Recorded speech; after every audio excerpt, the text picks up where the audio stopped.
وقال ربكم ادعوني أستجب لكم. Assalamualaikum warahmatullahi wabarakatuh. Alhamdulillah, selalu saja lisan kita memuji Sang Pencipta Allah atas segala nikmat dilimpahkan kepada kita, terutama nikmat Islam dan iman. Di mana dengan Islam dan iman kita punya panduan hidup, kita mengenal Tuhan kita Allah, siapa yang menciptakan, mengurus, mengawasi, serta yang akan memusnahkan semua yang di langit dan di bumi kecuali Allah, atau tidak ada kecuali Allah. Dan juga kita akhirnya punya panduan hidup, kita tahu mana yang boleh, mana yang tidak boleh. Dan tentu dengan itu kita akan mendapatkan kebahagiaan di dunia dan juga di akhirat. Selanjutnya kita panjatkan salam hormat kita kepada utusan Allah yang telah menghabiskan 23 tahun dari masa hidupnya. Semuanya perjuangan untuk agama ini. 13 tahun di Mekah semuanya dengan cacian, hinaan. Puncaknya diusir dari kampung halamannya. Dan kemudian 10 tahun di Madinah semua penyempurnaan agama ini. Sampai akhirnya turunlah firman Allah subhanahu wa ta'ala dalam surah Al-Ma'idah, Al-yawma akmaltu lakum dinakum, hari ini aku sempurnakan agama kalian, wa atmamtu alaikum ni'mati, dan aku sempurnakan juga nikmatku pada kalian, wa raditu lakumul islam madina, dan aku ridho Islam sebagai agama kalian.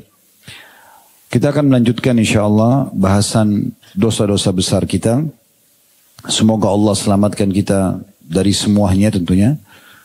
Dan kita akan masuk malam ini salah satu dosa yang mungkin dianggap remeh oleh banyak orang. Saya pun setelah coba murajaah kembali melihat dalil-dalil yang bisa kita hubungkan dengan tema kita ini, memang luar biasa ini. Sangat sederhana bahasanya tapi mungkin dan banyak orang melanggar, tapi banyak orang yang menganggap remeh masalah ini. Yaitu tentang bab tarwi' al-muslim. Bab tentang mengejutkan seorang muslim. Menakut-nakuti, mengejutkan, kemudian mengagetkan, apa aja bahasanya. Ya. Bahkan sampai memunculkan kekhawatiran saja, sudah cukup itu bagian daripada dosa. Kita lihat dalilnya, di sini Syekh Muhammad rahimahullah mengangkat sebuah dalil saja, hadis riwayat Abu Daud. Beliau mengatakan dari Abdurrahman bin Abi Layla, dia berkata telah mengabarkan kepada kami para sahabat Rasulullah sallallahu alaihi wasallam bahwasanya mereka pernah mengadakan perjalanan bersama Nabi sallallahu alaihi wasallam. Dalam beberapa riwayat lain di malam hari. Kemudian seseorang dari mereka tidur, sahabat tidur. Lalu sebagian mereka bangkit menuju satu tali yang ada bersamanya, lalu mengambilnya. Sehingga orang tersebut pada saat bangun terkejut tidak melihat lagi ada tali yang dia selalu jadikan sebagai pemenuh kebutuhan dia. Maka Rasulullah SAW bersabda, innahu la yahillu li muslimin ayyurawwi'a akhahu. Sesungguhnya tidak halal, maksudnya hukumnya haram bagi seorang muslim yang mengejutkan saudaranya. Coba perhatikan ya, sebab urutnya hadis ini. Itu ada dua riwayat. Riwayat yang pertama, riwayat Abdurrahman bin Abi Layla ini, yaitu para sahabat lagi berjalan bersama Nabi SAW. Terus ada sahabat satu tidur, teman-temannya kerjain. Mengambil tali, yang tali ini sering dipakai untuk kebutuhan dia. Tali kan sepele sekali ya. Benda mungkin yang bisa hilang pun orang mungkin tidak merasa penting gitu. Tetapi pada saat diambil dan tujuannya untuk disembunyikan, mengejutkan saja orang ini. Akhirnya dia bangun, dia cari, tidak ada. Sampai kepada Nabi SAW, Nabi mengatakan tidak halal bagi siapapun muslim membuat saudaranya terkejut. Hanya karena kasus itu. Sebab urut yang kedua ada disebutkan dalam riwayat lain. Kalau Nabi SAW pernah dalam satu perjalanan di malam hari bersama dengan banyak sahabatnya. Tidak disebutkan peperangan atau yang lain. Tapi intinya di malam hari ada di antara mereka yang begadang, yang tidak tidur cepat. Menemukan satu teman mereka tidur lebih cepat. Maka diam-diam yang begadang ini mengangkat saudaranya ini atau sahabat yang sedang tidur ini diangkat pelan-pelan dan kena nyenyaknya tidur capek dalam perjalanan dia tidak sadar. Diangkat sampai ditaruh di atas bukit. Ya, sampai di atas bukit, setelah itu lalu dikagetkan. Suruh bangun. Pada saat dia terbangun dia kaget karena saudara di atas bukit. Sebenarnya tidak dicelakakan, hanya untuk buat kejutan gitu. Akhirnya Nabi SAW mengucapkan sabda yang sama. Innahu la yahillu li muslimin an yurawwi'a akhah. Tidak halal, berarti haram hukumnya. Berarti ada ancaman di sini, ya. Maka jadi dosa dia. Bagi siapapun muslim yang mengejutkan saudaranya. Jadi teman-teman kita bisa lihat ya, kalau hanya memunculkan kekhawatiran seperti ini tidak boleh, apalagi kalau sudah sampai mengancam. Ya. Bagaimana Ustadz kalau saya ingin memberikan kejutan? Kalau kejutan itu hal-hal yang baik, kejutan misalnya memberikan hadiah, oke saja, karena orang bahagia kan. Tapi yang dimaksud sini adalah kejutan yang membuat orang kaget, takut. Itu tidak boleh. Cemas, khawatir. Semua itu tidak boleh. Baik, kita akan kuatkan ini dalil sebuah hadis saja. Hadis riwayat Abu Daud nomor 5004 dan disahihkan oleh Syekh Al-Albani dalam Sahihul Jami' nomor 7658 yang diangkat oleh beliau rahimahullah. Kita akan coba bahas lebih dalam tentang masalah ini. Ada hadis Bukhari yang berbunyi, kata Nabi SAW, la yushiru ahadukum ila akhihi bis-silahi fa innahu la yadri ahadukum la'alla syaitana yanzi'u fi yadihi fa yaqa'u fi hafrati minan nar. Artinya, janganlah seseorang di antara kalian mengarahkan pisau kepada orang lain, karena dia tidak pernah tahu kapan syaitan akan mempermainkan atau mengarahkan tangannya sehingga kena sasaran dan akhirnya dia masuk ke dalam api neraka. Hanya bercanda saja misalnya, ya, pegang pisau hanya untuk bercanda, untuk menakut-nakuti, itu sudah cukup, tidak boleh. Karena syaitan bisa saja mengarahkan atau mengalihkan tangan dia sehingga kena benar sasaran. Dan dengan itu dia membunuh atau melukai, dan dengan itu dia akan dihukum di neraka. Di dalam hadis yang lain, tadi itu riwayat Bukhari, riwayat Imam Muslim, kata Nabi SAW, man asyara ila akhihi bihadidatin, fa innal malaikata tal'anuhu hatta wa in kana akhahu li abihi wa ummihi. Siapa yang memberikan isyarat saja sama sebuah pisau atau benda tajam, sesungguhnya malaikat, seluruh malaikat, karena malaikat jamak daripada malak. Kalau satu malaikat malak, tapi ini malaikat berarti jamak. Berarti seluruh malaikat melaknatnya, mendoakan keburukan buat dia. Ya. Walaupun yang sedang dia ajak bercanda dengan isyarat pisau atau benda tajam itu saudara kandungnya, saudara seibu dengan ayahnya. Ibnu Hajar rahimahullah menanggapi kedua hadis ini sambil berkata, ini dalam Fathul Bari Syarah Sahih Bukhari, dinukil pada saat beliau sudah mengangkat kedua hadis ini. Dalam hadis terdapat kandungan larangan terhadap segala hal yang dapat mengantar kepada bahaya, walaupun bahaya tersebut belum pasti terjadi. Kita tidak maksud untuk mencelakakan dia, tapi bisa membawa ke sana, sudah cukup jadi haram. Baik hal tersebut dilakukan serius atau bercanda. Bercanda pun tidak boleh. Jadi kalau sudah cukup bercanda itu membuat orang kaget, itu nggak boleh. Nanti kita jelaskan lebih jauh masalah itu ya. Ada sebuah hadis riwayat Abu Dawud yang lebih detail lagi, supaya kita faham bahwasanya ini bukan main-main. Bercanda dalam hal ini berbahaya. Hadis riwayat Abu Dawud berbunyi, kata Nabi SAW, la ya'khudhanna ahadukum mata'a akhihi la'iban wala jaddan. Janganlah pernah seseorang di antara kalian mengambil barang saudaranya, apakah dia bercanda, ya, hanya mau mengerjai saja, atau dia serius. Kalau serius mencuri. Kalau dia bercanda, ini masuk dalam larangan bab kita. Misalnya, sengaja orang menyembunyikan sandal temannya. Yang sering terjadi kan, hanya untuk ngerjain aja. Ya, itu nggak boleh.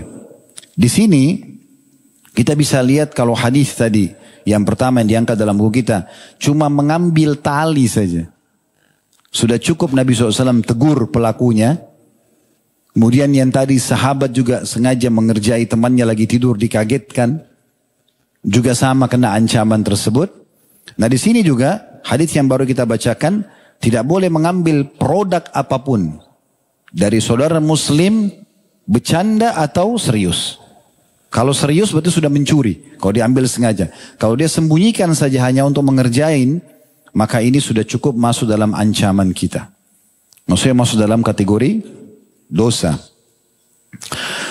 Penulis Aunul Ma'bud, syarah Sunan Abi Daud yang bernama Al-Azim Abadi, beliau mengatakan, saya terjemahkan saja,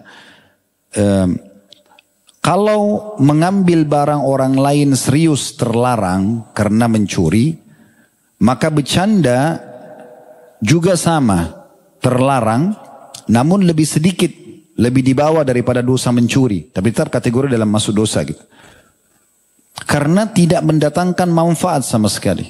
Baik yang menyembunyikan atau yang disembunyikan barangnya, apa manfaatnya? Sementara dalam Islam kita tidak boleh buang-buang waktu. Harus semua yang kita kerjakan, yang kita ucapkan, semua harus datang manfaat yang nanti akan kita terima panen pahalanya hari kiamat. Ya. Maka minimal tidak mendatangkan manfaat. Bahkan bisa menimbulkan marah dan menyakiti orang lain yang punya barang. Dan ini dosa sendiri. Kita kan kalau membuat orang emosi, orang marah, orang jengkel, padahal sebenarnya orang itu tidak berbuat salah. Kita aja sengaja pancing emosinya. Ya, sekarang kan lagi tren-trennya prank, ya. Sengaja kerjain orang. Lalu dianggap itu karena tenar di medsos, semua pada ikut-ikutan. Anak-anak muda muslim. Nggak boleh ini.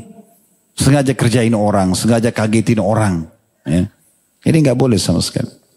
Ini yang masuk dalam bahasan kita. Jadi jangan dianggap remeh masalah ini ya. Karena masalah ini betul-betul dilarang sekali. Ya. Bahkan orang-orang non-muslim itu buat program-program itu ya. Seperti di bulan April itu ya. Ya, ada April Mob. Sengaja kerjain orang hanya untuk menertawakan. Atau ada juga orang yang buat kejahatan. Sengaja buat celaka. Jatuh sengaja, dijatuhkan, ya, dan segala macam lah diambil barangnya. Lalu kemudian setelah itu, ini kan cuman bercanda. Nah itu urusan mereka orang muslim. Tapi kalau kita nggak boleh, kita nggak boleh sama sekali. Itu dilarang. Ya, sama juga program mereka hari-hari Halloween, ya, pakai topeng syaitan. Nah, dan itu dibangga-banggakan seakan-akan tidak masalah. Untuk apa? Nah syaitan tidak pernah tampak begitu. Kenapa dia tampakkan? Hah? Sehingga akhirnya jadi takut orang. Hah? Ada yang pernah lihat syaitan seperti itu mukanya? Enggak pernah. Ya. Jadi sebagian ulama mengatakan orang yang sengaja menggambarkan syaitan seakan-akan besar, seakan-akan serem, itu sebenarnya dia sedang membantu membesar-besarkan syaitan. Padahal syaitan itu kecil. Kata Nabi, kata Allah SWT, inna kaida syaitani kana dhaifa. Syaitan itu sangat lemah. Bahkan kalau kita baca bismillah, ya, maka syaitan kata Nabi SAW mengecil seperti lalat. Ada tuh syaitan besar. Jadi film-film tentang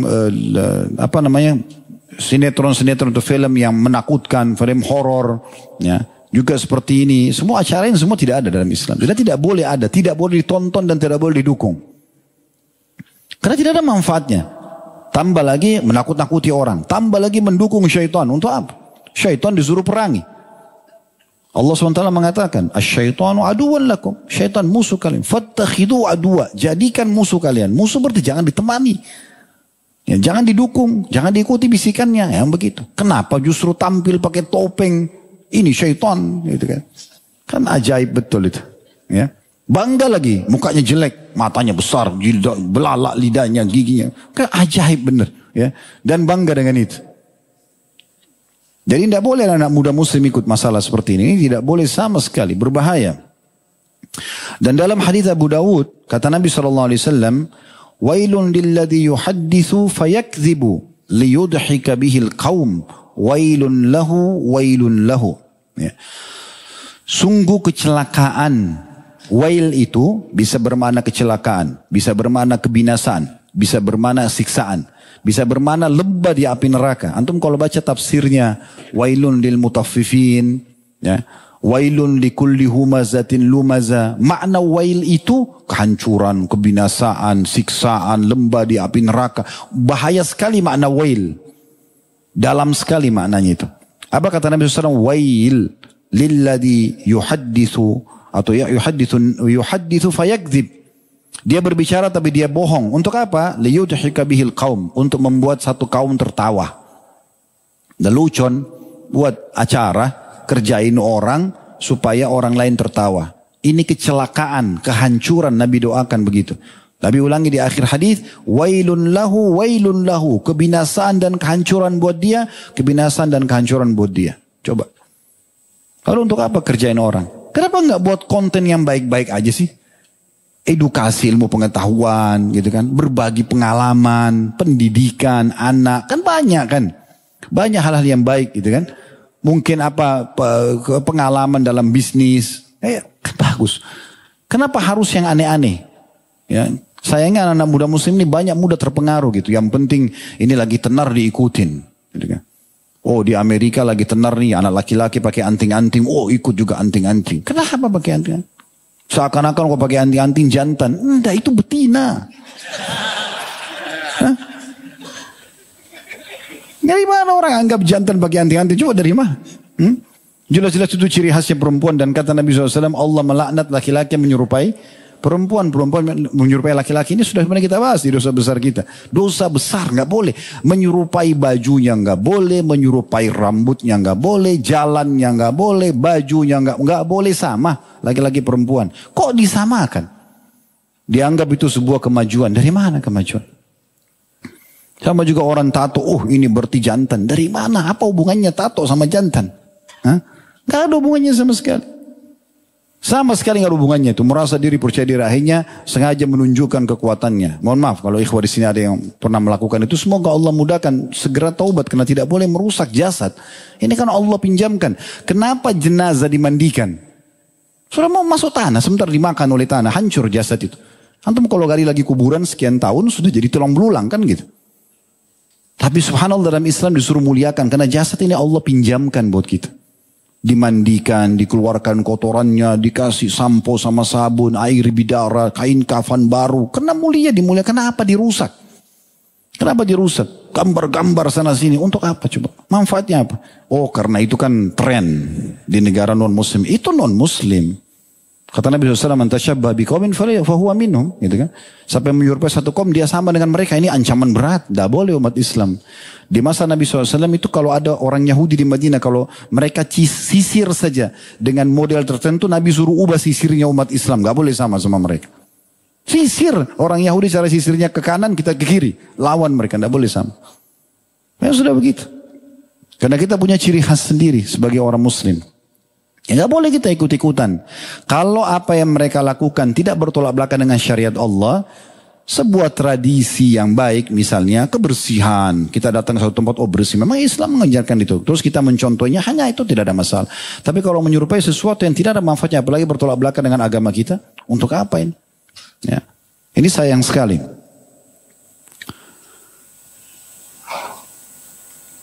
Kemudian teman-teman sekalian,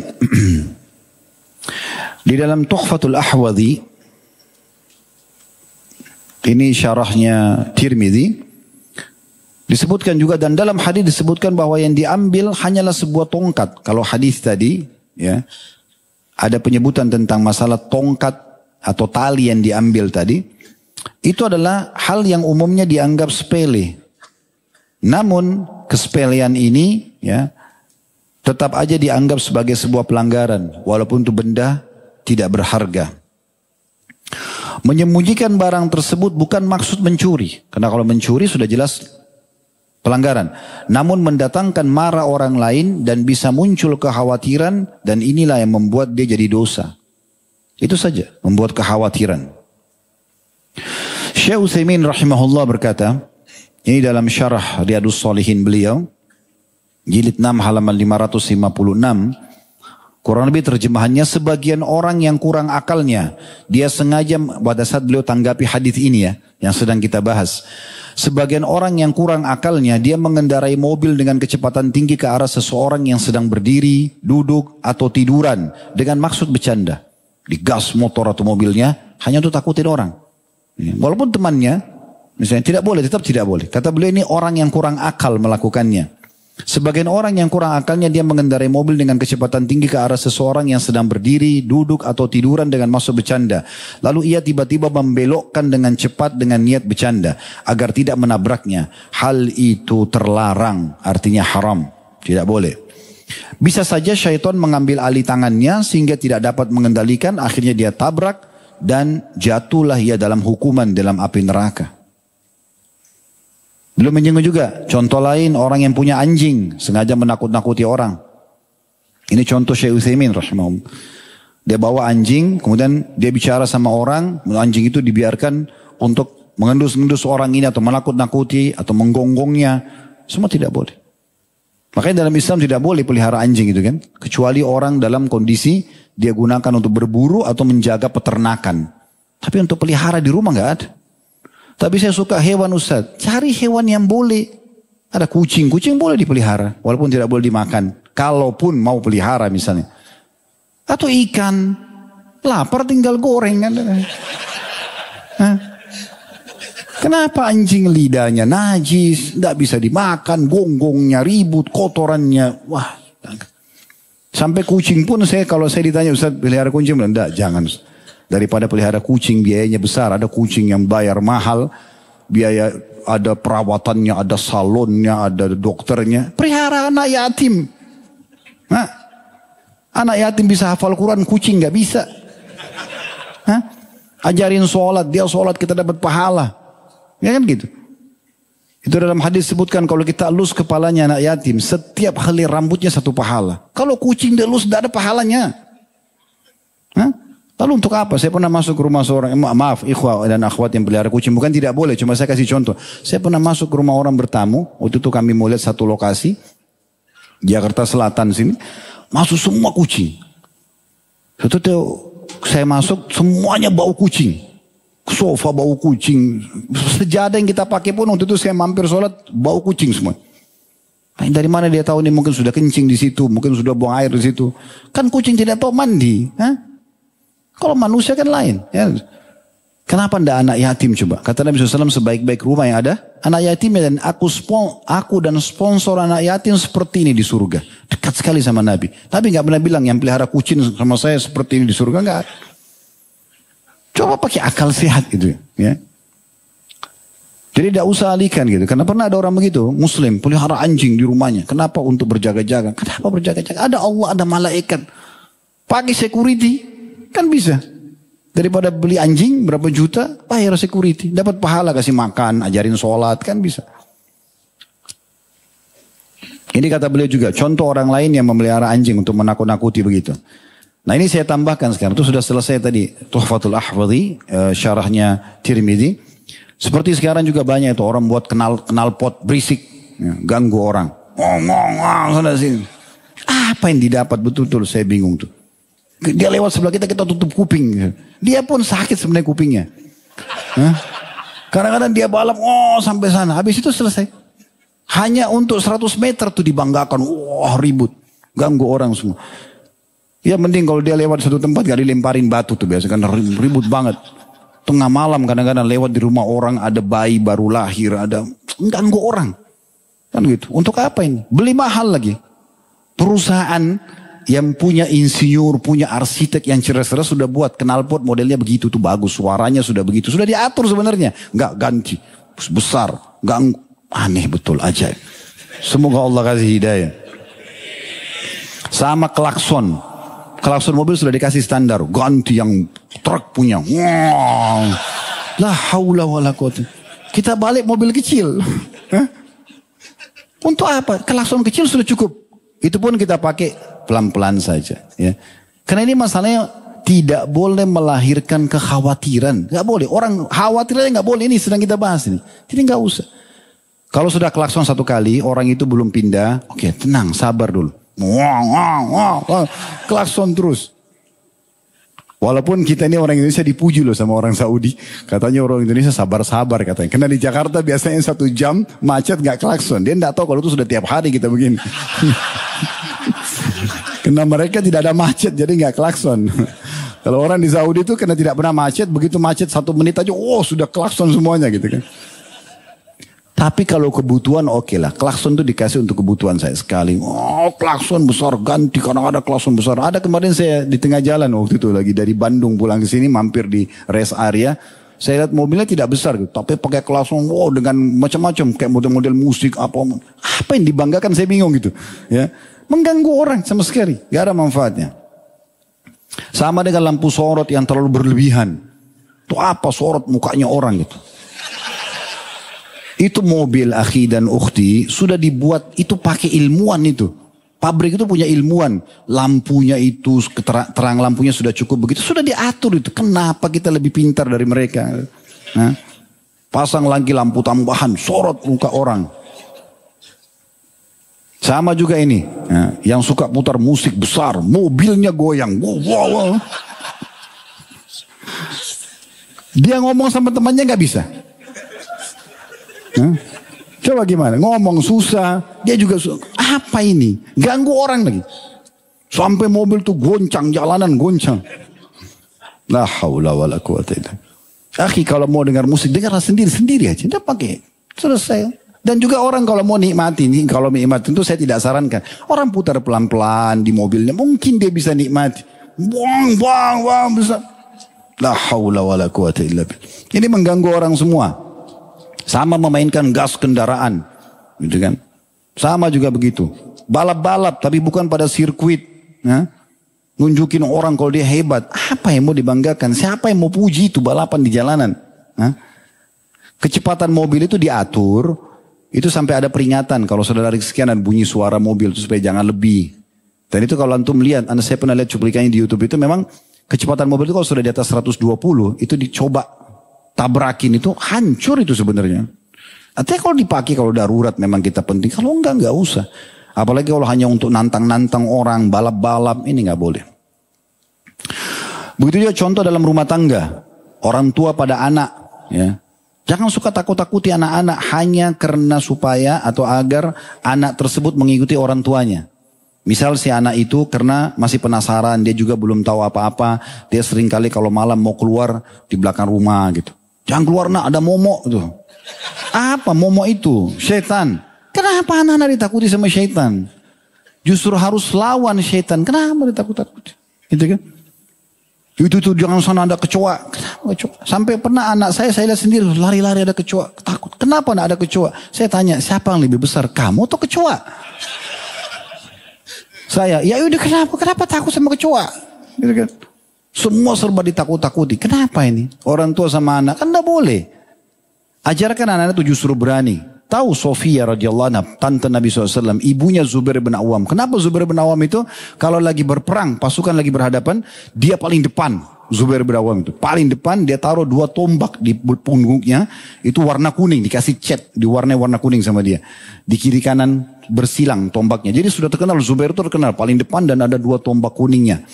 Dia selalu di depan. Begitu Allah Akbar dia paling pertama. Serang musuh sendirian sampai ke belakang sekali harus ada korbannya. Pulang ke sini ke pasukan muslim bawa ganimah. Kenapa bisa berani begitu? Ibunya Sofia setiap hari bawa dia di Mekah sengaja di tengah malam-malam dibawa di tempat-tempat gelap. Kapan Zubair takut ditinggalin sama dia. Kalau berani malah dibawa. Orang-orang pada bilang, kenapa anda begitu keras sama anak anda? Biarkan jadi pemberani. Nah itu ibu yang benar. Ini jangan ada momok. Aduh.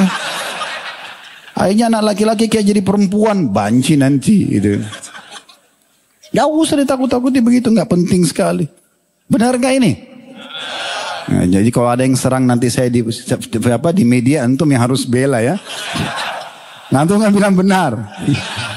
Nah masa sekarang kan begitu tuh. Termasuk menakut-nakuti itu. Mencari kesalahan orang. Ya, dan segala macam. Ini penting.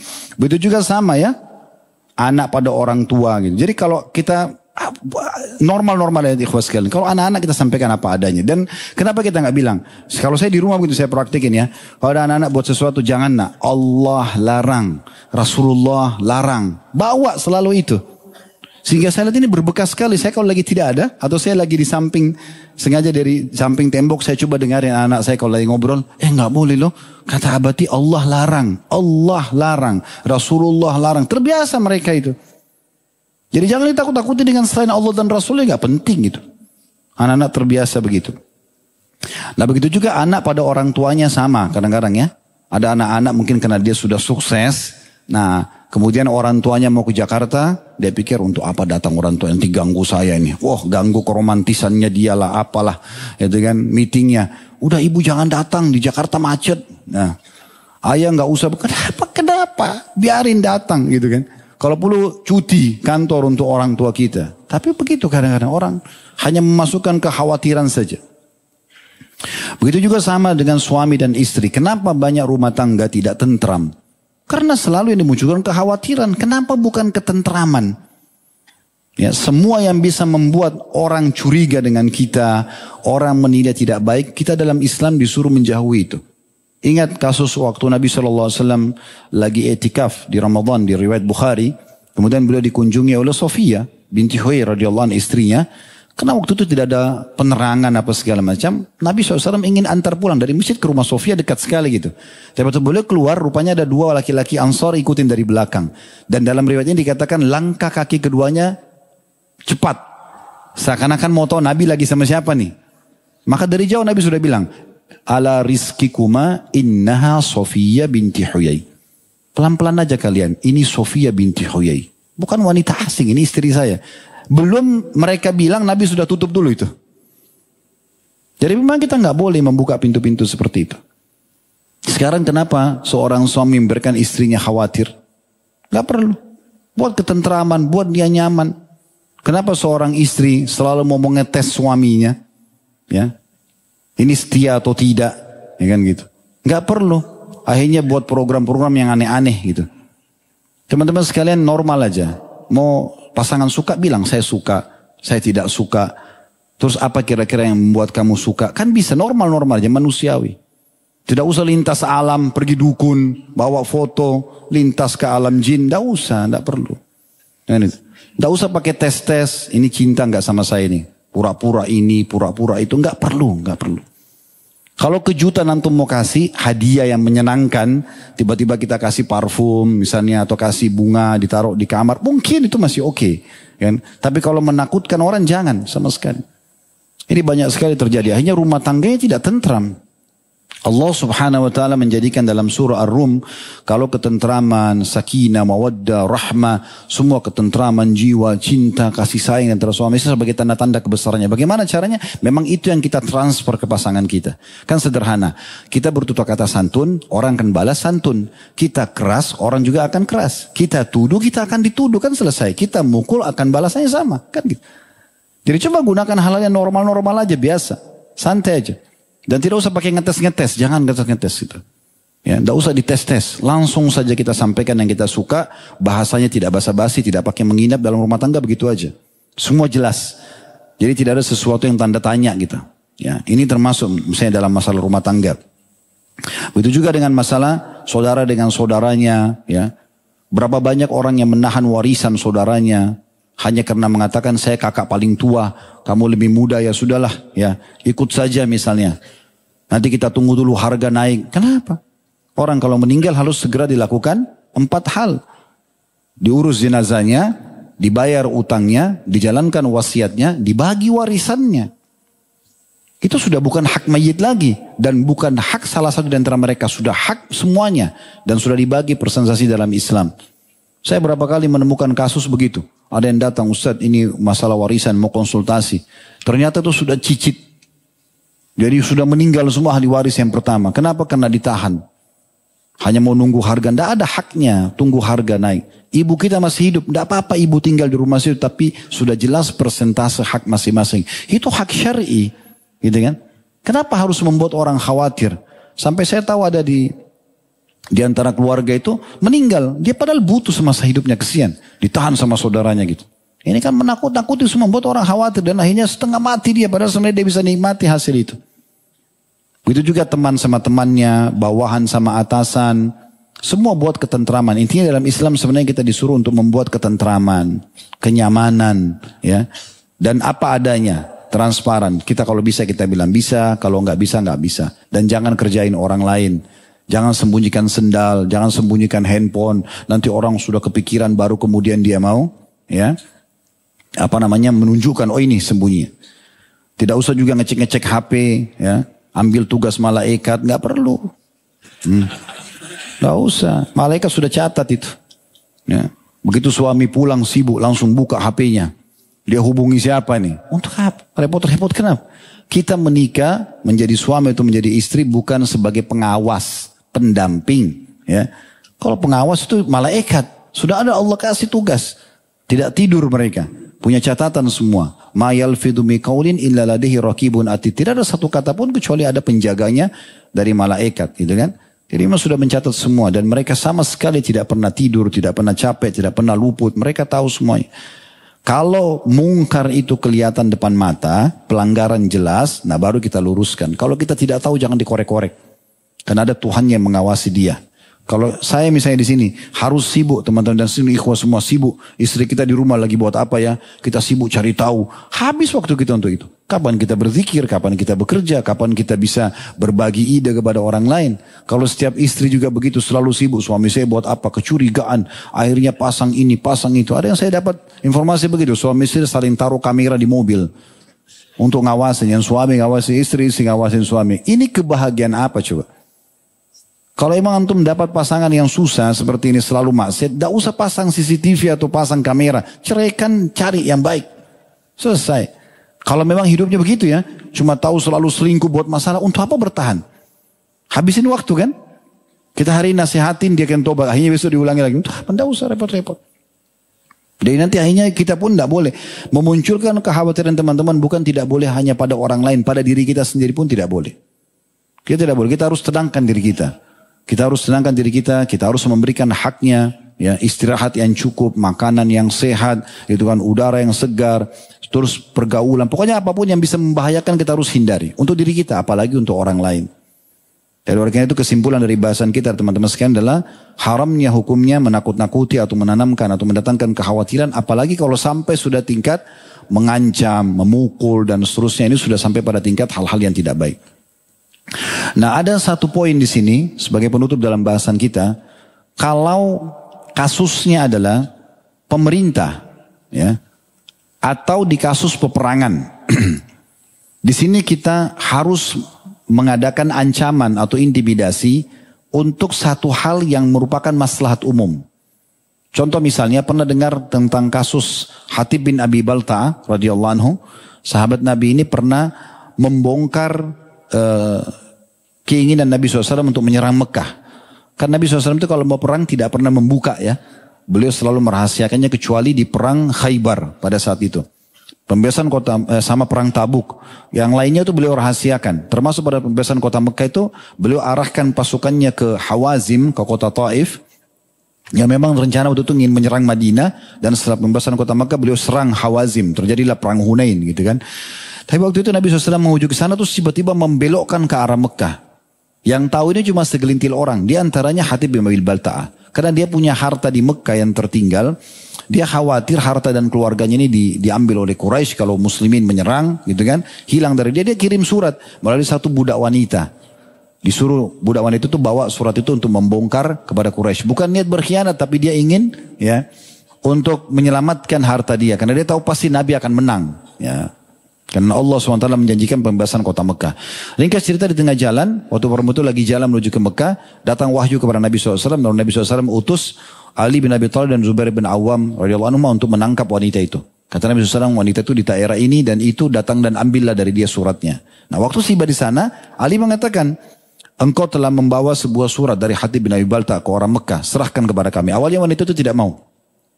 Dia tidak mengaku gitu. Lalu kata Ali radhiyallahu anhu, kalau kau tidak mau melakukan, kami akan memeriksamu dan mengambil paksa dari kepala sampai kaki. Nah di sini saksi bahasanya adalah boleh karena memang ini sudah berbahaya bagi muslimin. Karena ketakutan wanita itu suruh Ali dan Zubair balik ke belakang karena dia harus buka dililit di rambutnya, maka dia keluarkan lalu dia berikan. Itu contohnya gitu kan. Ada juga orang kalau dalam peperangan misalnya musuh memata-matai gitu kan. Mereka memang ingin atau mereka telah mengambil apapun data-data dari muslimin atau mencuri sesuatu kemudian ketangkap gitu kan. Maka ini mungkin karena mereka dilatih untuk sabar dan mereka dusta, maka biasanya ada ancaman di situ ya.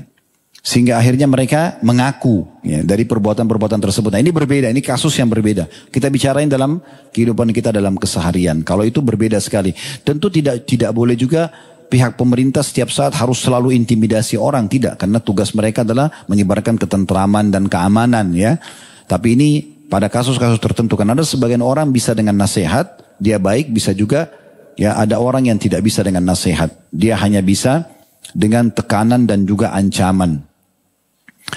Poin juga penting teman-teman sekalian, kalau kita pernah melakukan ini segera minta maaf tentunya kepada siapapun, kita usahakan minta maaf dan mulai sekarang ke depannya jangan pernah lagi jangan pernah mengulangi perbuatan tersebut.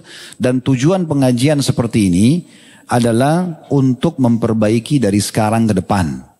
Setiap kali sampai kepada antum sebuah ilmu, itu berarti Allah sedang menyampaikan ke kuping dan hati kita di saat ini. Berarti kita niatnya memperbaiki ke depan. Jadi bagaimana ke depannya kita tidak ulangi lagi. Kalau pernah kita lakukan, kita beristighfar kepada Allah. Namun karena menakut-nakuti ini dan memasukkan kekhawatiran, ini adalah bagian yang berhubungan dengan makhluk manusia, maka kita harus meminta maaf juga dengan dia. Selain tobat kepada Allah, juga kita minta maaf kepada orang-orang tersebut ya. Kalau pernah kita sembunyikan barang, kita sampaikan dan kita kembalikan. Karena ada juga orang sembunyikan barang karena orang itu tidak tahu, sekaligus diambil sama dia, gitu kan. Maka ini harus segera kembali kepada atau mengembalikan kepada orang tersebut, karena nanti hisabnya akan berat. Ingat, mengambil satu potong roti ya misalnya, atau satu gelas, satu pulpen, itu tidak akan dibayar dengan itu di akhirat, tapi akan dibayar jauh lebih berat daripada itu. Oleh karena itu hati-hati sekali. Jangan, selalu saya bahasakan ini juga, kita tutup dengan ini, jangan pernah teman-teman sekalian menuju ke akhirat membawa dua hal ya, dan bawalah dua hal. Jangan pernah bawa dosa dan bawa musuh. Ini berat nanti. Selalu buat dosa tidak taubat dan selalu saja ada saja musuhnya. Nah, di antara bahasan kita ini tuh orang nakut-nakutin orang ini bisa bawa musuh nanti. Dan bawalah dua hal, bawalah amal soleh dan teman-teman yang soleh. Ajal sangat terbatas, kita akan meninggal, maka usahakan nanti di sana kita menerima yang baik-baik saja. Allahu a'lam.